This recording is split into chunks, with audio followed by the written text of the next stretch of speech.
करोति वाचालं पङ्गुं लङ्घयते गिरिं यत्कृपातमहं वन्दे परमानन्दमाधवम् यं ब्रह्मा वरुणेन्द्ररुद्रमरुतः स्तुन्नन्ति दिव्यैस्तवैः वेदैः साङ्गपदक्रमोपनिषदैः गायन्ति यं सामगाः ध्यानावस्थिततद्गतेन मनसः पश्यन्ति यं योगिनो यस्यन्तं न विदुषुरासुरगणा देवाय तस्मै नमः देवाय तस्मै नमः।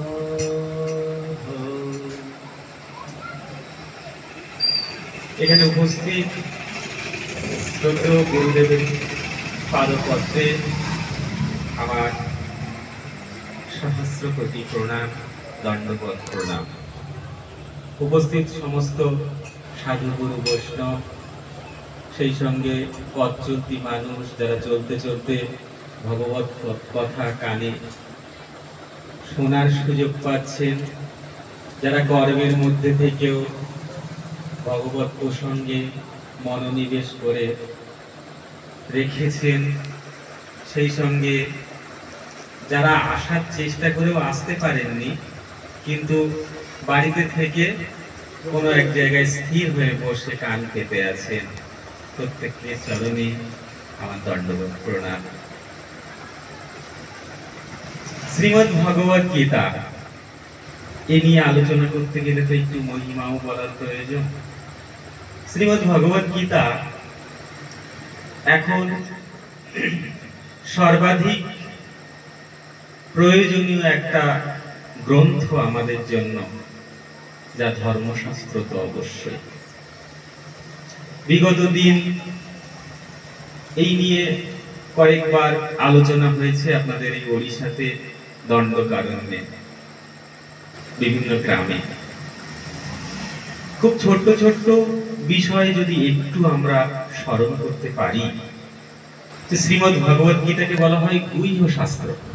গুহ্য মানে পরম গোপনীয়, রহস্যময়। প্রতি মুহূর্তে আলাদা আলাদা জ্ঞান তার মধ্য থেকে আমাদের হৃদয়ে ধরা দেয়। তাই শ্রীমদ্ ভগবত গীতা এই গোপনীয় বিষয় কিছু উদ্ধার করার মধ্যে একটু নতুনত্ব এরকম ভাবি আমরা। ধর্মশাস্ত্র বলা হয়, দেখুন তার মধ্যে একটা কোড ল্যাঙ্গুয়েজ বলা হয় ইংরেজি। তো কোড কিরকম শুরু হচ্ছে, কেউ বলছেন শুরু করছেন ধৃতরাষ্ট্র, তাই ওখানে বলা হচ্ছে ধৃতরাষ্ট্র ওয়াচ। কিন্তু ধৃতরাষ্ট্র যখন মুখ দিয়ে বলা শুরু করছেন তখন কি বলছেন? ধর্মক্ষেত্রে কুরুক্ষেত্রে সমবেতা উয়ুৎসবঃ মামকা পাণ্ডবাশ্চৈব কিম কুর্বত সঞ্জয়। অর্থাৎ ধর্মক্ষেত্রে ধ দিয়ে শুরু হচ্ছে, শেষ হচ্ছে কি দিয়ে? কত সুন্দর গোপন তত্ত্বটা একবার ভাবলে কত ভালো লাগে। শেষ হচ্ছে यत्र योगेश्वर कृष्ण यत्र पार्थ धनुर्धरः तत्र श्री विजय भूतेर ध्रुवा नीति मतिर मम। শেষ হচ্ছে কি দিয়ে? ম দিয়ে শেষ হচ্ছে না? তাহলে ধ আর ম, অর্থাৎ ধর্ম কথার মধ্যে যে দুটো জিনিস আছে, তো শ্রীমদ্ ভগবত গীতা শুরু হচ্ছে ধ দিয়ে, শেষ হচ্ছে ম দিয়ে। অর্থাৎ শ্রীমদ্ ভগবত গীতা মধ্যে যা কিছু আছে তাই আমাদের প্রকৃত ধর্ম। আরো কোড ল্যাঙ্গুয়েজ কিরকম? ধৃতরাষ্ট্র আলোচনা করছেন, এখন বলতে শুরু করছেন ধৃতরাষ্ট্র। ধৃতরাষ্ট্র শুধু জন্মান্ধ নয়, কর্তব্য কর্মেও অন্ধ, তাই নয় কি? আপনারা সবাই জানেন। এখন শেষ করছেন কে? দিব্য দৃষ্টি প্রাপ্ত সঞ্জয়। অর্থাৎ শ্রীমদ্ ভগবত গীতার জ্ঞান আমরা যদি ধারণ করি, তাহলে আমাদের হৃদয়েও এমন পবিত্রতা তৈরি হয়, যতই অন্ধত্ব ভেতরে থাকুক, যতই কুসংস্কার ভেতরে থাকুক, সুসংস্কারের আলোকে, ভক্তির আলোকে এতখানি সুন্দরতা প্রাপ্ত হয় আমাদের, যে শেষ মুহূর্তে গিয়ে দিব্য দৃষ্টি প্রাপ্ত সঞ্জয়ের মতো স্থিরতা হৃদয়ে চলে আসে। এখন শ্রীমদ্ ভগবত গীতা কাদের পড়া উচিত বা কাদের পড়া উচিত নয় এ প্রসঙ্গে কোনো মহিমা বা অন্য কিছু না বলেই ভগবানের দুটো কথা অন্তত বলতে আমার ইচ্ছে হচ্ছে আপনাদের মতো গুণী মানুষের সভায় এসে। যে শ্রীমদ্ ভগবত গীতাতে ৮৮ অধ্যায় ৬৭ নম্বর শ্লোকাতে ভগবান নিজে বলছেন অর্জুনকে, ইদং তে না তপস্কায় না ভক্তায় কদাচন ন চা শুশ্রূষয়ে বাচ্যম ন চা মাম যোऽভ্যসূয়তি। তাই বলছেন যে এই গীতারূপ রহস্যময় উপদেশ কখনো তপস্যাহীন, ভক্তিহীন এবং শুনতে অনিচ্ছুক ব্যক্তিদের বলবে না। আর যারা আমার প্রতি দোষ দৃষ্টি রাখে তাদের তো কখনোই বলবে না। তপস্যাহীন কারা? তপস্যা কি? তপস্যা হচ্ছে হার্ড ওয়ার্ক, কঠিন পরিশ্রম, অর্থাৎ কোনো কিছু উদ্দেশ্য সফল করার জন্য একমুখী হয়ে দৃঢ়ভাবে সেইটা ধরে থাকা, তাই হচ্ছে তপস্যা। তাই সেই তপস্যাহীন যারা, তাদেরকে এই গীতারূপ উপদেশ কখনো বলবে না। ভক্তিহীন, ভক্তি মানে আনকন্ডিশনাল লাভ, ভগবানের প্রতি ভক্তি সঞ্চার হওয়ার তো আগে দরকার আমাদের। শ্রীমদ্ ভগবত পুরাণ ভীষণ ভাবে উল্লেখযোগ্য ভক্তির ক্ষেত্রে, হৃদয়ে ভক্তি আনার ক্ষেত্রে। তারপর যখন আমাদের মনে নানা রকম প্রশ্ন আসে তখন আমরা ভাবতে থাকি যে এইবার আরেকটু উপরে উঠতে হবে, সাধনার আরেকটু উচ্চ মার্গে গিয়ে মনুষ্যত্বকে উন্নত করে কোথাও গিয়ে আমাকে এবার খুঁজতে হবে আমার জীবনের লক্ষ্য কি, আমি কোথা থেকে এসেছি, যাবো বা কোথায়। তাই সেই তপস্যাহীন, ভক্তিহীন এবং শুনতে অনিচ্ছুক ব্যক্তিদের বলবে না, কারণ এটা খুব সাধারণ ব্যাপার। যারা শুনতে ইচ্ছে করেন তাদের মধ্যেও এই গোপন শ্রীমদ্ ভগবত গীতা শাস্ত্র বোঝা অনেক কঠিন হয়। যুগ যুগ ধরে মানে উদ্ধার করতে থাকি আমরা। তো এই জন্য একেবারে যারা অনিচ্ছুক তারা কি করে বুঝবেন? যারা ইচ্ছে করে পরিশ্রম করে চেষ্টা করছেন তারা বুঝতে পারছেন না। তারপরে ভগবান এর মহিমা নিজেই বর্ণনা করছেন, ইয়াইমাম পরমং গুহ্যম মদ্ভক্তে স্বাভিধাস্যতে ভক্তিম ময়ি পরম কৃত্বা মামে বৈষ্যত্য সংশয়ঃ। যিনি আমার প্রতি পরম ভক্তিপূর্বক এই পরম গুচ্ছ গীতা শাস্ত্র আমার ভক্তগণের নিকট বলবেন, তিনি আমাকেই প্রাপ্ত হবেন, এতে কোনো সন্দেহ নেই। আপনারা হয়তো জানেন এই শ্লোকগুলো, আমি শুধু একবার মনে করাচ্ছি, যেহেতু শ্রীমদ্ ভগবত গীতা আলোচনা করতে হবে, তাই ভগবানের নিজের মুখে যে মহিমা তিনি বর্ণনা করেছেন সেটা একবার আমরা স্মরণ করে নিচ্ছি। তারপর বলছেন, নাচা তস্মান্নুষ্যেষু কশ্চিৎ মে প্রিয়কৃত্তমঃ ভবিতা ন চ মে তস্মাৎ অন্য প্রিয়তরো ভুবি। অর্থাৎ মানুষের মধ্যে যিনি গীতা পাঠ করবেন তার অপেক্ষা প্রিয় কর্মকারী আমার আর কেউ নেই। ভগবান বলছেন অর্জুনকে, আর ভবিষ্যতেও তার অপেক্ষা প্রিয় আমার আর কেউ হবে না। তাহলে প্রতিদিন আমাদের গীতা পড়া কতটা প্রয়োজন আমরা কিছুটা অনুভব করতে পারছি। কারণ ভগবানকে যদি বিশ্বাস করে থাকি তাহলে ভগবানের কথা, এটা ভগবান নিজে গীতার মহিমা বর্ণনা করছেন। তারপর অধ্যেষ্যতে চ ইমং ধর্ম্যং সংবাদমাবয়োঃ জ্ঞানযজ্ঞেন তেনাহং ইষ্টস্যামিতি মে মতিঃ। যে ব্যক্তি আমাদের উভয়ের এই ধর্মময় সংবাদরূপ গীতা শাস্ত্র পাঠ করবেন, তার সেই জ্ঞান যজ্ঞের দ্বারা আমি পূজিত হব, এটা আমার মত। অর্থাৎ কোথাও গিয়ে আমরা স্ব-অধ্যায় কেন করি? একদম সাধারণ ভাবে আমরা যদি ভাবি আমাদের জীবন, আজকে কিছু মানুষ আমরা এখানে বসে আছি ভগবত কথা শোনার জন্য, একেবারে সাধারণ, মানে ভগবত পথে যারা অগ্রসর হন তারাও যদি ভেবে থাকেন যে হঠাৎ এরা আবার কি করছে, আমরা তো বেশ মজা করছি বসে বসে, বিভিন্ন রাজনীতির আলোচনা, চায়ের দোকানে আলোচনা হচ্ছে, তাহলে এটার আবার কি প্রয়োজন? এখানে তো সেরকম রস পাচ্ছি না এই মুহূর্তে, এখানে তো ডিজে বাজছে না যে একটু মন খুলে নাচবো। তো তাহলে এইটা খুব সাধারণ দৃষ্টিতে যদি আমরা ভাবতে পারি, তাহলে একবার আমরা ভেবে দেখি তো যে জীবনের প্রকৃত শান্তি কোথায়। তাই ঈশ্বর পূজন আমরা কেন করি? ঈশ্বরকে পুজো করি কেন? আমরা সনাতন শাস্ত্রে, সনাতন ধর্মের মানুষরা বিশেষ করে বিশ্বাস করি সবকিছু যা কিছু ঘটছে আমারই প্রারব্ধ, অর্থাৎ যেমন কর্ম করছি এর ফল আমার কাছেই ফিরে আসছে। আমরা বিশ্বাস করি আর না করি, এটা ফিরে আসবেই। আর এটা বৈজ্ঞানিকভাবে প্রমাণিত। গীতা বিজ্ঞানের আলোকে যারা কথা বলেন তাদের এই আলোচনার সম্মুখীন অবশ্যই হতে হয় যে বৈজ্ঞানিকভাবে কিভাবে এটা আমাদের মধ্যে চিরন্তন সত্য। এখন বলছেন যে এই জ্ঞান ও যোগ্য আলাদা করে ঈশ্বরকে পুজো করা মানে কি? আমি পুজো করতে চাইছি কোথাও একটা গিয়ে পার্থিব জগতের প্রতি, যার প্রতি আসক্ত হচ্ছে, যাকেই নিজের বন্ধু ভাবছি, যাকেই নিজের আপনজন ভাবছি, সে কিন্তু চিরস্থায়ী নয়। দুটো মানুষের, এবার যদি একেবারে সাধারণ দৃষ্টিকোণ থেকে আমরা দেখি, দুটো মানুষের ফিঙ্গার প্রিন্ট একরকম নয়, দুটো মানুষের চোখের রেটিনা একরকম নয়, তাহলে দুটো মানুষ একেবারে সব দিক দিয়ে একই রকম কি করে হতে পারে? কখনো হয় না। ওই জন্য আমরা যখন আমাদের খুব কাছের মানুষ, খুব কাছের বন্ধু, খুব প্রিয়জন হিসেবে শুধু অন্য বস্তুকে নয়, নিজের অন্য কোনো মানুষকে পছন্দ করি, তা আমাদের দুঃখ দেবেই, কারণ মতের অমিল অবশ্যই হবে কোনো না কোনো সময়।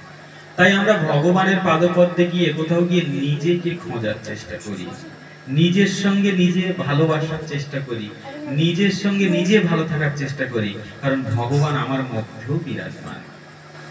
প্রত্যেকটা মানুষের মধ্যে সেই ভগবত সত্তা আছে। কিন্তু আমরা যখন আলোর দিকে পিছন ফিরে সামনে তাকিয়ে থাকি, তখন তো অন্ধকারই দেখতে পাই, বা আলোর দেখা তো পাই না। তাই আলোর দিকে যতক্ষণ আমরা পেছন ফিরে থাকি ততক্ষণ অন্ধকারের দেখা মেলে, একটু ঘুরলেই আবার আলো। তাই ভগবান এইখানে বলছেন যে শুধুমাত্র ঈশ্বর পূজন যিনি করছেন তিনিও একরকম করছেন তার ভক্তি দ্বারা, তিনিও প্রেমময় হয়ে নিজেকে খুঁজছেন সেখানে। কিন্তু যিনি শ্রীমদ্ ভগবত গীতা পাঠ করছেন, তার আলোকে নিজের মনকে রাঙানোর চেষ্টা করছেন, তিনিও তার জ্ঞান যজ্ঞের দ্বারা ভগবানকে প্রতিনিয়ত পুজো করছেন। তারপরে বলছেন শ্রদ্ধাবানানাসূয়স্য শৃণুয়াদপি ইয়ো নরঃ সোপি মুক্তঃ শুভান লোকান প্রাপ্নুয়াত পুণ্যকর্মণাম। যিনি শ্রদ্ধা সহকারে এবং দোষ দৃষ্টি রহিত হয়ে এই গীতা শাস্ত্র শ্রবণ করেন, তিনিও পাপ মুক্ত হয়ে উত্তম কর্মকারীদের শ্রেষ্ঠ লোক প্রাপ্ত হন। তারপর জিজ্ঞেস করলেন, পার্থ তোমার কি এই গীতা শাস্ত্র শুনে মোহমুক্ত হয়েছে? তখন পার্থ বললেন, হ্যাঁ মাধব, মোহমুক্ত হয়েছে। গীতার মহিমা আমাদের বোঝা হলো, ভগবান নিজে মুখে যেটা বলেছেন আমি শুধু সেটুকু রিপ্লাই করলাম, জাস্ট বাংলা পড়ে দিলাম, আমি বিবেচনা করিনি। এখন শ্রীমদ্ ভগবত গীতা কেন আমাদের এত সমাজের প্রয়োজন? শুধু কি ধর্মশাস্ত্র? একবার ধর্মশাস্ত্র কথাটা ভুলে গিয়ে পড়ে দেখুন, ওর মধ্যে কোনো সম্প্রদায়, কোনো বিভেদ, কোনো দুঃখ, কোনো কষ্ট, অন্য কিছু আছে কিনা, কাউকে খারাপ বলা আছে কিনা? নেই। শুধু জীবন দর্শন, আমি কি করব, আমার মনের কোন বিকার এখন তৈরি, সেটা শ্রীমদ্ ভগবত গীতা অধ্যয়ন করলে আমরা বুঝতে পারি। আজকে বাবা মারা সন্তানদের শ্রীমদ্ ভগবত গীতা থেকে অনেকে দূরে রাখেন, কেন? পাশে ছেলে পুলে সন্ন্যাসী হয়ে যায় বা সংসার ত্যাগী হয়ে যায়। কিন্তু এটা মনে রাখা প্রয়োজন প্রথম এই শ্রীমদ্ ভগবত গীতা জ্ঞান অর্জুনকে দেওয়া হয়েছিল।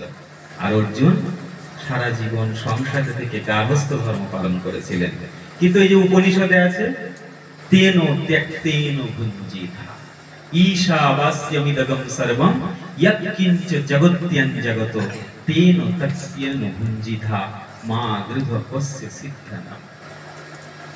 অর্থাৎ ঈশাবাস্যমিদগম সর্বম, এই ঈশ্বরের দ্বারা সমস্ত জগৎ সম্পূর্ণভাবে পরিপূর্ণ। তাই এখানে যা কিছু ভোগ করছো ত্যাগের সঙ্গে ভোগ করো। তেন ত্যক্তেন ভুঞ্জিতা, কত বড় কথা একবার ভাবো। তেন ত্যক্তেন ভুঞ্জিতা, ত্যাগের সঙ্গে আবার ভোগ কেমন হয়? অর্থাৎ আমি সচেতন ভাবে ভোগ করছি, সচেতন ভাবে কোনো কাজ করছি। আমি যখন অন্ন গ্রহণ করছি, প্রসাদ অন্ন গ্রহণ করছি, প্রথমে একটু বিজ্ঞান, আপনারা সবাই সুধীজন, একটু বিজ্ঞানের আলোকে এখনকার সমাজ বড্ড আলোকিত করতে চায় যে কোনো কিছুকে, কিন্তু প্রকৃত অর্থে যিনি বিজ্ঞান জানেন তিনি জড় বিজ্ঞানী, আর যিনি বিজ্ঞানকে বিজ্ঞানের আবিষ্কারের পালসটা বুঝেছেন তিনি আধ্যাত্মিক। এটা একদম স্বীকার করার বিষয়। আজকে বিগ ব্যাং থিওরিও স্বীকার করছে সেটা। তো তাই সেই কারণে শ্রীমদ্ ভগবত গীতা আমাদের এই জন্যই প্রয়োজন। প্রকৃত সন্ন্যাস হওয়ার গ্রন্থ নয়, ত্যাগের সঙ্গে ভোগ করতে শেখাবার গ্রন্থ। অর্থাৎ হিন্দিতে একটা কথা আছে না, আরাম হারাম হতা হ্যায়। তো অত্যাধিক আরাম সবসময় আমাদের ক্ষতির কারণ হয়। দেখুন, যখন আমরা অন্ন গ্রহণ করতে বসছি তখন সেই বিজ্ঞানের আলোকেই ভাবুন আমরা ঈশ্বরকে একটা প্রার্থনা করছি। অনেকে শ্রীমদ্ ভগবত গীতার এই শ্লোকটাই প্রার্থনা করেন, ওম ব্রহ্মার্পণম ব্রহ্ম হবিহি ব্রহ্মাগ্নৌ ব্রহ্মণাহুতম ব্রহ্মৈব তেন গন্তব্যম ব্রহ্ম কর্ম সমাধি। অর্থাৎ যা কিছু দেখছি ব্রহ্মার্পণম, সবকিছুই ব্রহ্মকে অর্পণ করছি। ব্রহ্ম হবিহি, যজ্ঞে যখন হবি দেওয়া হয় সেটাও ব্রহ্ম, যজ্ঞের অগ্নি ব্রহ্ম, যজ্ঞ যে করছে সেও ব্রহ্ম, যার জন্য করছে সেও ব্রহ্ম। অর্থাৎ এইটা স্মরণ করে আমি কিন্তু নিজেকে স্মরণ করে নিয়ে আমি এই শরীর নই, অর্থাৎ এর ভেতরেও কেউ একজন আছে যে এই শরীরটাকে চালাচ্ছে, এটা তো রথ মাত্র। এখন এইটা স্মরণ করে আমরা মনকে অনেকটা শান্ত করে প্রস্তুত করি ভোজনের জন্য। আর সেই ভোজন কি হয়? অতিরিক্ত ভোজন হয় না। অতিরিক্ত ভোজন করে আমরা কখনো দেখেছি চ্যালেঞ্জ নিয়ে কেউ মিষ্টি খেয়ে নিচ্ছে 4 কেজি 5 কেজি, খাওয়ার পরে কেউ গড়াগড়ি দিচ্ছে, কেউ বমি করছে, কেউ বাড়ি যেতে পারছে না, তারপরে তার কত রকম বিকার শরীরে। আমি মাঝে মাঝে খুব চলতি ভাষায় কথা বলি, মায়েরা বাবারা মাফ করবেন। তো সেক্ষেত্রে এই যে বিকার, উনি যদি কনসাসলি সচেতন ভাবে আমরা যদি ভাবি যে আমরা বাঁচার জন্য অন্ন গ্রহণ করি, ভোজন করি, না ভোজন করার জন্য বেঁচে আছি, তাহলে উঠে আসবে বাঁচার জন্য ভোজন করি। তাহলে তো স্বাস্থ্যটা ভাবার দরকার আমাদের। সেই স্বাস্থ্য ভেবে যখন অন্ন গ্রহণ করছি সেইটা হচ্ছে সাত্বিক খাবার, আর কিছু নয়, সাত্বিক ভোজন।